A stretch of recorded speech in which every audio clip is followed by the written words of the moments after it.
Hello ವೀಕ್ಷಕರೇ, ತಮ್ಮೆಲ್ಲರಿಗೂ Shashi recipes ಇನ್ ಕನ್ನಡ ಚಾನಲ್ಗೆ ಸ್ವಾಗತ. ಇವತ್ತು ಈ ವಿಡಿಯೋ ಮೂಲಕ ತಮ್ಮೆಲ್ಲರಿಗೂ ಬದನೆಕಾಯಿ ಎಣ್ಗಾಯಿನ ಯಾವ ರೀತಿ ಮಾಡುವುದು ಅಂತ ತೋರಿಸ್ಕೊಡ್ತಾ ಇದ್ದೀವಿ. ಹಾಗಿದ್ರೆ ಬನ್ನಿ ಈ ರೆಸಿಪಿನ ಯಾವ ರೀತಿ ಮಾಡುವುದು ಅಂತ ನೋಡೋಣ. ಮೊದಲಿಗೆ ಒಂದು ಪ್ಯಾನ್ನ ಬಿಸಿ ಮಾಡಿಕೊಂಡು 2 ಟೇಬಲ್ ಸ್ಪೂನ್ ಅಷ್ಟು ಕಡಲೆ ಬೀಜನ ಹಾಕೋತಾ ಇದ್ದೀವಿ. ಈಗ ಇದನ್ನ ಲೋ ಫ್ಲೇಮಲ್ಲೇ ಚೆನ್ನಾಗಿ ಹುರ್ಕೊಳ್ಳೋಣ.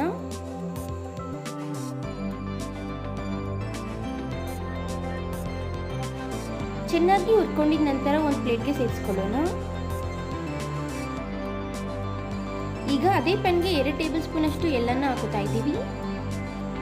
ಈಗ ಇದನ್ನು ಸಹ ಚೆನ್ನಾಗಿ ಹುರ್ಕೊಳ್ಳಿ.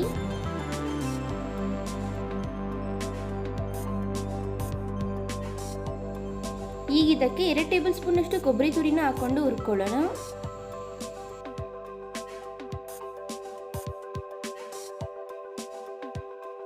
ಎಲ್ಲ ಪದಾರ್ಥಗಳನ್ನು ಹುರ್ಕೊಂಡಿದ ನಂತರ ತಣ್ಣಗಾಗಲಿಕ್ಕೆ ಬಿಡೋಣ. ಈಗ ಅದೇ ಪ್ಯಾನ್ಗೆ ಸ್ವಲ್ಪ ಎಣ್ಣೆನ ಹಾಕೋತಾ ಇದ್ದೀವಿ. ಎಣ್ಣೆ ಬಿಸಿಯಾದ ನಂತರ ಈರುಳ್ಳಿನ ಸೇರಿಸ್ಕೊತಾ ಇದ್ದೀವಿ. ಈಗ ಇದನ್ನ ಚೆನ್ನಾಗಿ ಮಿಕ್ಸ್ ಮಾಡ್ತಾ ಫ್ರೈ ಮಾಡ್ಕೊಳ್ಳಿ.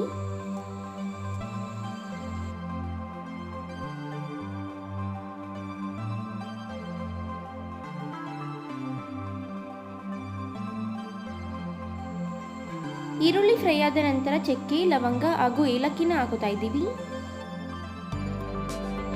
ಹಾಗೆ ಸ್ವಲ್ಪ ಕರಿಬೇವಿನ ಸೊಪ್ಪನ್ನ ಹಾಕೋತಾ ಇದ್ದೀವಿ. ಈಗ ಇದನ್ನು ಸಹ ಚೆನ್ನಾಗಿ ಫ್ರೈ ಮಾಡ್ಕೊಳ್ಳಿ.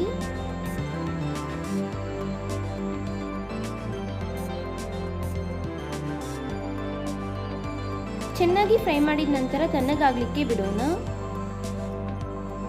ಈಗ ಹುರಿದಂತಹ ಪದಾರ್ಥಗಳನ್ನ ಮಿಕ್ಸಿ ಜಾರ್ಗೆ ಸೇರಿಸ್ಕೊತಾ ಇದ್ದೀವಿ.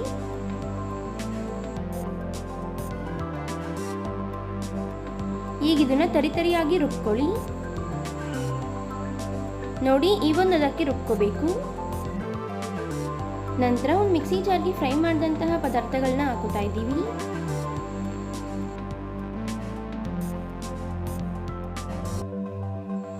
ಹಾಗೆ ಸ್ವಲ್ಪ ಶುಂಠಿ ಹಾಗೂ ಬೆಳ್ಳುಳ್ಳಿ,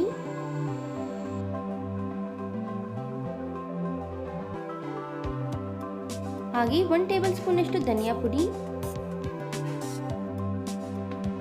2 ಟೇಬಲ್ ಸ್ಪೂನ್ ಅಷ್ಟು ಅಚ್ಕಾರದ ಪುಡಿ,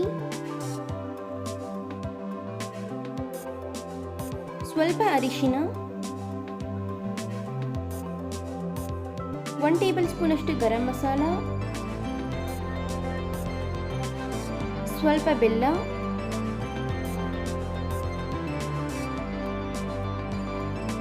ರುಚಿಗೆ ತಕ್ಕಷ್ಟು ಉಪ್ಪು,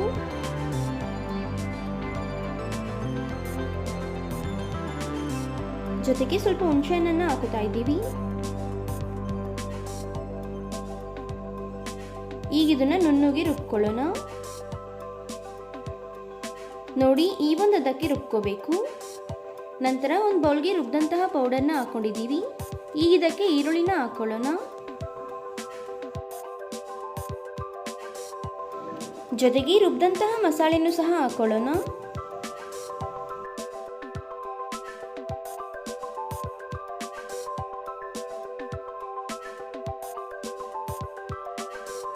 ಈಗ ಇದನ್ನ ಚೆನ್ನಾಗಿ ಮಿಕ್ಸ್ ಮಾಡ್ಕೊಳ್ಳಿ.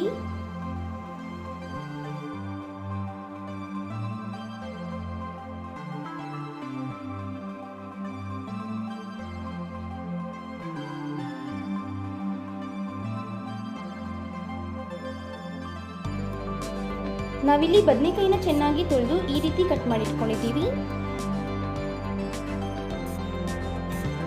ಈಗ ಬದನೆಕಾಯಿಗೆ ಮಸಾಲೆನ ಫಿಲ್ ಮಾಡ್ಕೊಳ್ಳೋಣ. ನೋಡಿ, ಈ ರೀತಿ ಫಿಲ್ ಮಾಡ್ಕೋಬೇಕು.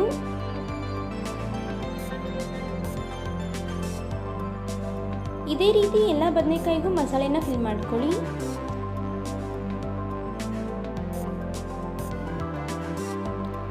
ನಂತರ ಒಂದು ಪ್ಯಾನ್ನ ಬಿಸಿ ಮಾಡಿಕೊಂಡು ಎಣ್ಣೆನ ಹಾಕೋತಾ ಇದ್ದೀವಿ.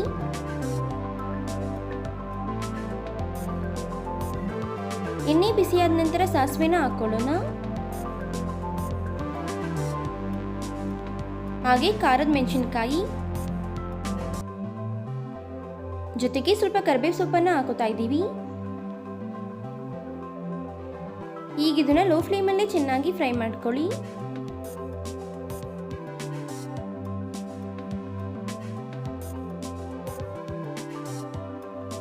ಚೆನ್ನಾಗಿ ಫ್ರೈ ಮಾಡಿದ ನಂತರ ಬದನೆಕಾಯಿನ ಸೇರಿಸ್ಕೊಳ್ಳೋಣ.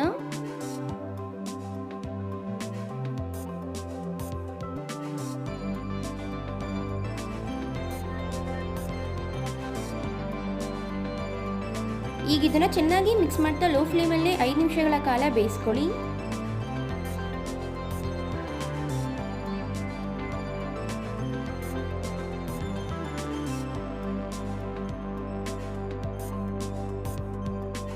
ಈಗ ಇಲ್ಲಿ ನೀವು ನೋಡ್ತಿರಬಹುದು ಬದನೆಕಾಯಿ ಚೆನ್ನಾಗಿ ಬೆಂದಿದೆ. ಈಗ ಇದಕ್ಕೆ ಉಳಿದಂತಹ ಮಸಾಲೆಗೆ ಸ್ವಲ್ಪ ನೀರನ್ನ ಹಾಕೊಂಡು ಸೇರಿಸ್ಕೊತಾ ಇದ್ದೀವಿ. ಈ ಒಂದು ಸಂದರ್ಭದಲ್ಲಿ ನಿಮಗೆ ಯಾವುದು ಬೇಕೋ ಆ ಹದಕ್ಕೆ ನೀರನ್ನ ಸೇರಿಸ್ಕೊಳ್ಳಿ. ಈಗ ಇದನ್ನು ಚೆನ್ನಾಗಿ ಮಿಕ್ಸ್ ಮಾಡ್ಕೊಳ್ಳೋಣ.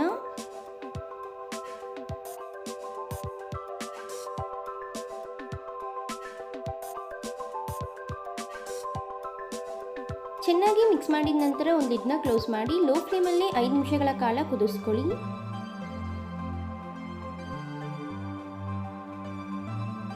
ಐದು ನಿಮಿಷಗಳ ಕಾಲ ಕುದಿಸಿದ ನಂತರ ಒಮ್ಮೆ ಮಿಕ್ಸ್ ಮಾಡ್ಕೊಳ್ಳೋಣ.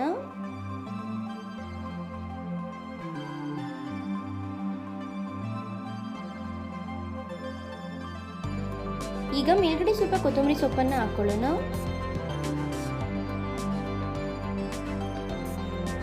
ಈಗ ಮತ್ತೊಮ್ಮೆ ಚೆನ್ನಾಗಿ ಮಿಕ್ಸ್ ಮಾಡ್ಕೊಳ್ಳಿ.